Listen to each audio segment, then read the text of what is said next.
Hi అండి. చపాతీలు చాలామంది ఇష్టంగా తింటుంటారండి.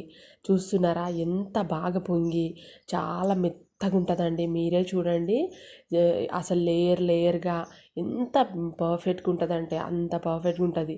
అయితే చపాతీలు ఇలా రావడానికి చాలామంది చేసే మిస్టేక్స్ ఏంటంటే అందులో ఇంత ఉప్పు వేస్తారండి, ఆ తర్వాత ఆయిల్ వేస్తారండి, నీళ్ళు పోసినట్టే ఆయిల్ పోస్తున్నారు.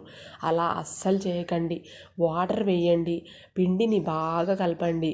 పిండి ఎంత బాగా కలిపి కాసేపు పక్కకు పెట్టండి. ఒక 10 మినిట్స్ పిండి చాలా బాగా మెత్తగా అవుతుందండి. ఆ తర్వాత చపాతీలు చేయండి. ఎంత బాగా వస్తుందంటే చాలాసేపటి వరకు కూడా మెత్తగా ఉంటుందండి. అసలు ఉప్పు ఎందుకు వేస్తారండి? అస్సలు వేయద్దు. ఉప్పు హెల్త్కి అస్సలు మంచిది కాదు. ఉప్పు ఆయిల్ అవాయిడ్ చేయండి. చాలామంది జొన్న రొట్టెలకు కూడా ఉప్పు వేస్తున్నారు. అలా అస్సలు చేయకండి. ఓకేనండి. వీడియో నచ్చి